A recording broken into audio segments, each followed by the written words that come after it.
What's going on, guys? Sean here, coming at y'all with another video. Been a little while since I've been on here, but honestly, I just wanted to let some time pass in training camp, kind of get a feel for what's going on, allow the league to kind of organize itself. A few players, Dalvin Cook signs with the Jets, Zeke signs with the Patriots, just movement. So, give it a little bit of time, see what the Eagles are going to do. Obviously, one of the last videos I put out was that we had signed 2 linebackers. It's already looking like signing Myles Jack was a great idea. Not really sure how he was available to begin with, but, I'll take it. I'll take it 10 out of 10 days. I'm definitely not mad at it. I still want to see Ellis get a little bit of run. I still want to make sure Nakobe Dean is at the top of the depth chart, even though, we've only seen limited snaps from him, but, you invested the draft capital in him. You got him under contract for cheap for 3 more years, so I expect Howie and the Eagles to continue to do what they've always done. That's attack cheap options at linebacker, prioritizing that over long-term signings, big money spending. So I fully expect... Well, before we get into all that, I'm getting way ahead of myself. Anyway, if you guys are new to the channel, please like, please subscribe. The channel doesn't grow without your support. There's no point in doing this if you guys don't enjoy it. If you think there's something I'm doing that, I could do better or blah, blah, blah, blah, blah, bring it to my attention. I'm not saying I'm going to do it, but, if you guys support me, I'll support y'all. You know what I mean? It's always been that way on this channel. Sorry about the noise. It's always been that way on the channel. Without you guys, there's really no point. Obviously, I'm not in it for the money. I'm not in it for anything ridiculous, popularity, nothing like that. I just like voicing my opinions, and why talk to myself when I can talk to you guys, So with that being said, please like, please subscribe. Thank you guys so much. Your continued support just means the fucking world to me. Understand that. All right. So first things first, that I really want to talk about is going to be our first round picks. Last year and this year. Jordan Davis, Jalen Carter, Nolan Smith. Throughout camp thus far and one preseason game, all of them have showed out. All of them have showed something. I'm not a Jordan Davis hater, but I'm not the biggest Jordan Davis believer either. I believe that some big guys are naturally gifted and just make it look effortless. Talking like a Vince Wilfork chasing down screens with as big as he was. I'm talking about a lot of different guys who, people say are too big or too small to play in the NFL, or they're not going to be this or they're going to be that just because of their size, and then they're not. We see it every year. We see it all the time. I was always going to need to see more out of Jordan Davis to believe that he was going to be what everybody said he was going to be. You're big. That's fantastic. You're a great run blocker because you're big. You're a space eater. These are all good things. But in the NFL, it is a pass-happy league, and you got to be able to rush the passer. Javon Hargrave last year, someone who I've been seeing over the past couple weeks, is a top 5 NFL D tackle, which I'm not 100% sure I agree with, but maybe I'm just wrong. Maybe I'm, it's because he left the Eagles, and, I just don't want to say that shit. But, there's a reason why he was so successful last year. There's a reason why, he got paid big money in the offseason. You got to be able to rush the passer, and interior pass rushers have become just as valuable as the guys on the edge. You've got to get pressure from everywhere, otherwise all that edge pressure doesn't matter. So with that being said, yes, we still have Fletch, we still have Milton Williams, we've got a couple young guys, a late round guy from last year, late round guy from this year, both of them high potential. So we definitely have, options this year, but you didn't draft Jordan Davis to play other options. You didn't draft Jordan Davis as high as you did for him not to start all 3 downs. So with that being said, we need to see some pass rush stuff from him. You know, I'm all for the big time run stuffing D tackles. You know, I got no problem with the big boys. They do the dirty work. They help everybody else out because they eat up all the blocks. They eat up all the space. I get it. I completely understand it. But those are not the guys you spend high first-round picks on. We absolutely need to see some more development from Jordan Davis this year. But all signs are pointing towards, yes, he will improve. So far, everything really has looked good. You got him pushing back 6'6" offensive linemen. You know, making them look like little kids, which I thought was pretty hilarious. You know, it really just shows how big Jordan Davis is. And, you know, if he could develop a bull rush or a swim move, just a club and pull, anything. If he can develop one move and he can do it well, then he's elite, you know, and it's really that simple. But if he never develops a move and he stays the way he is now and just maybe gets stronger, better endurance, then he's going to be a good number 2 tackle. He's going to be a good run stuffer, and he'll probably get, you know, coverage sacks here and there. You know, but that's what I expect. That's the way I see things. Jalen Carter and Nolan Smith, on the other hand.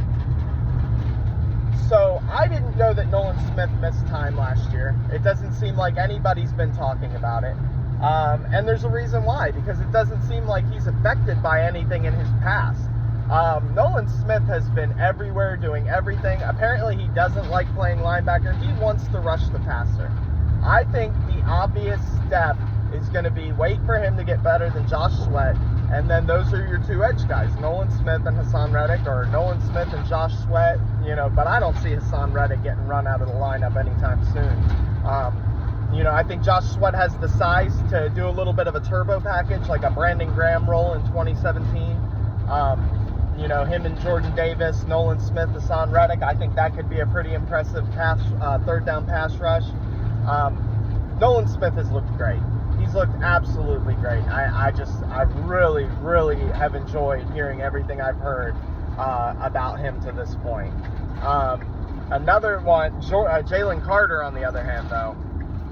Jalen Carter has looked completely unstoppable. His first snap of his first preseason game, I mean, he blows right by somebody.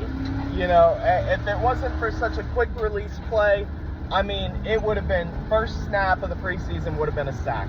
Nobody, you know, I'm trying to find the words to make you guys understand how hard Twitter would have exploded into the stratosphere if Jalen Carter's first preseason snap was a sack. Now, with that being said, Mac Jones is a statue, and that's who it's looking like we're playing week 1. So his first snap in the NFL could very well go down the same way. Now, I will say Patriots O-line is going to be a lot better than the Ravens. Well, maybe. Probably pretty similar to the Ravens, but it was preseason, so I think it'll be a better O-line combination week 1 than what you got last week, obviously. But it is the NFL. Everybody's talented, you know. So if you can do it against one guy, chances are you can do it against the next guy. He's also been working against elite talent with the Eagles. Our second line, O-line, is probably as good as most people's starters. So, you know, iron sharpens iron. Everything I've been seeing from these first-round picks so far has been fantastic. I do got a little bit of concern with Jordan Davis, but he can shut me up week 1. Obviously, this year, it is what it is. You got Fletch, you got all these other guys. So, you know, he's still not in a position to where he has to produce. But you would just like to see it. It would make the whole team better right now. A little bit more, it looks like Cam Jurgens has won the right guard role. There pretty much has been no movement there. I guess it could still happen, but at this point, I don't see why you would switch up the O-line this late. If it was going to happen, I kind of figured it would have happened by now. It's really surprising not to see Tyler Steen. It's really interesting not to see someone else in that backup right guard role. You know, Jason Kelce is an Ironman. He's played every snap forever that I can remember. And I love that, but I hate to be an analytic person, but after a certain amount of snaps, it's not realistic. Okay, something's going to happen. I knock on wood. I pray I'm wrong. I could be wrong. You know, Brett Favre had a ridiculous streak, and I'm sure everybody said, well, it's going to break eventually, it's going to break eventually, and it never did. So it's totally possible that Jason Kelce continues his career healthy, never has a problem. But with that being said, I really, really want to see Cam Jurgens getting a little bit more of the backup center or starting center minutes time, just in general in the preseason. You know, I know right guard isn't a walk in the park, and it's, you know, it'd probably be hard to make them do both, but I really, really worry that if we have to move two people on the O-line, that it's going to cause a problem. Now, with that being said, Jeff Stoutland is smart. The guys have always been protective of our O-line. They've always been smart about our O-line. So I like to think that they have a plan in place, that there is something going on that we're going to use to protect ourselves in case that ever happens. I just hope we're not putting all of our eggs into one basket, is all. I would like to see a little bit more movement at right guard, but if Jason Kelce stays healthy all year, then yes, absolutely I want Cam Jurgens to get the playing time. Steen will be able to take his role from last year, vice versa. It just, you know, everybody goes up a step, and it's a lot easier on the learning process. So, you know, I would just like to see a little bit of movement. I talked briefly about linebacker. Our linebacker situation, obviously Nakobe Dean went down for a couple days. He's already back. Everything's fine. But we brought in Myles Jack and Zach Cunningham, I believe it was. And, you know, right away, day one, Myles Jack got starter reps, which is, it's really not surprising. He had one down year with Pittsburgh. It's really surprising to me that Pittsburgh didn't try to keep him long-term and trade off of Devin Bush, or, you know, maybe do some movement there. But I don't really know the Steelers that well, so I can't claim to, you know what's best for them or not. It's just surprising that a name like Myles Jack got out of Pittsburgh. It was also surprising not to see him picked up on free agency, so, you know, there could be underlying injury issues, there could be problems there, but there's a reason why we brought in two guys. Now, with that said, he did get starter reps almost immediately, which, you know, bodes really well for him because, you know, he deserves it. He really does. He's been around a long time. He's had proven success with 2-3 different NFL franchises. I think it's 2 different franchises at this point. Yeah, up and down years, maybe injuries are a little bit of a concern, but for the most part, Myles Jack isn't someone that concerns me. Now, if him and Nakobe Dean play like I imagine they should, and like I imagine they will, that's a great linebacker duo. I think that is a clear upgrade from last year, if we're actually being honest. I think TJ Edwards and Kazir White brought a little bit of a better tackling duo, because Kazir showed that he could get sideline to sideline pretty quickly, and TJ was really, really good in the middle of the line most of the time. So I think they have a little bit of an edge there, but I think this duo has a little bit of a coverage element that's better than we had last year. I think that'll be good for us. And I think both of these guys are proven tacklers. Nakobe made every tackle, every play he was in last year. I expect him to do the same this year. You know, and I just like that lineup. I like that duo. I still think Ellis should get some snaps. He was absolutely proving he was the guy all through training camp. Now, was that because there was no talent and he was the best of a bad bunch? Or is it because he's really good? Well, now that you've got a little bit more linebacking help there, now that you've brought in some guys who may or may not make the roster, well, now it's time to find out. You know, move some guys around, just like the right guard battle, and let's see what we got. But for the most part, I think that's pretty much going to be our lineup at linebacker. I think the battle's pretty much over there. I think it was over the day we made those two signings. Go back to safety.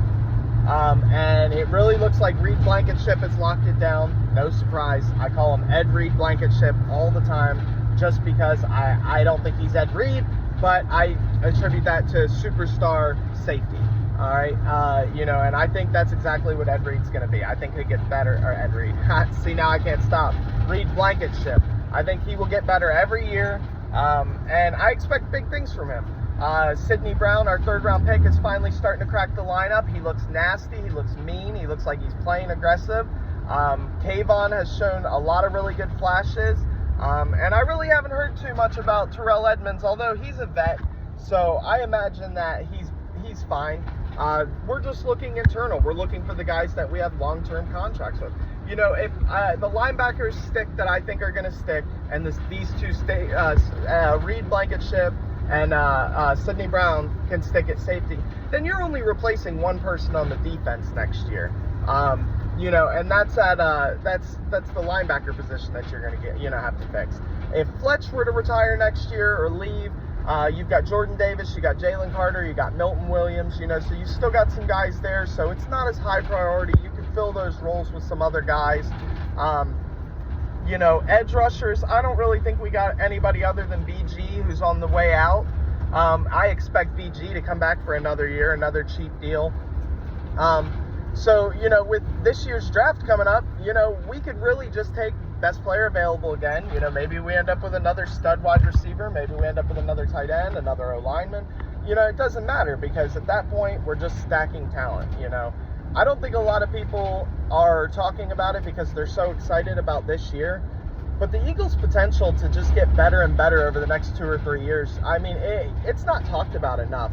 You know, if a lot of people look back at, you know, just for instance, Dallas, because they're in the division and we watch them because we play them twice a year.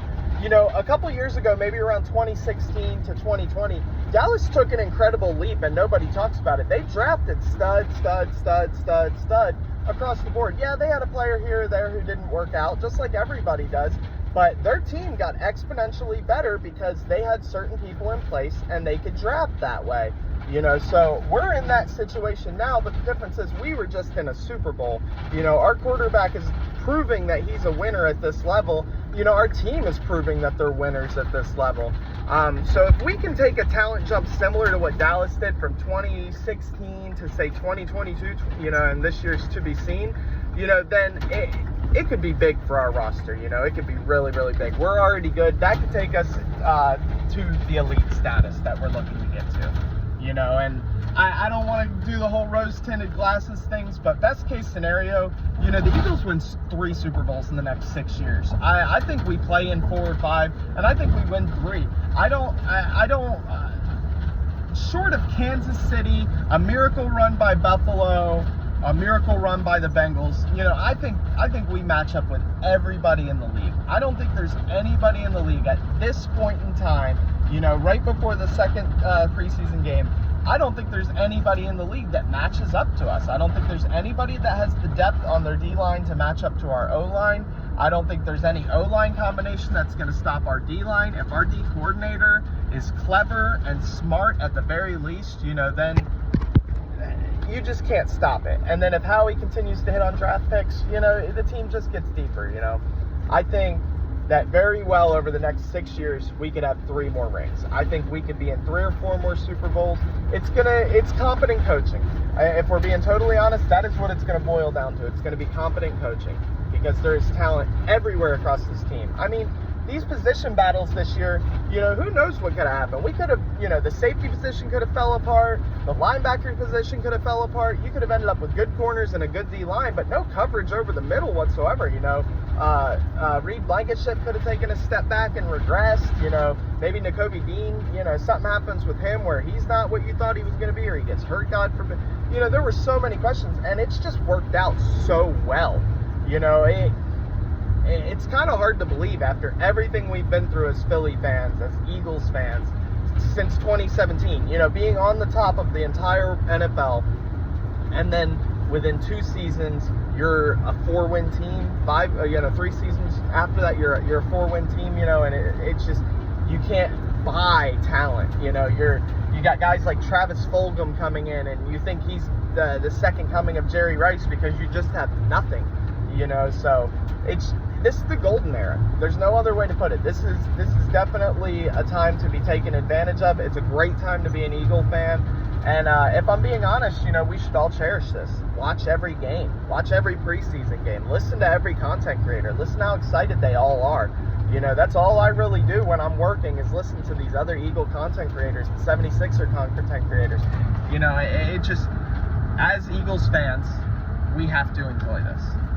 But with that being said, I think this video has gone on long enough. I love you guys so much. If any of you made it to this point in the video, what are you doing? Because I've been rambling for 5 minutes. So I really, really appreciate you guys. I love you guys, man. It's going to be an exciting year, a lot of great battles, and I look forward to watching this team dominate, if I'm being honest. So with that said, fly Eagles fly. Peace.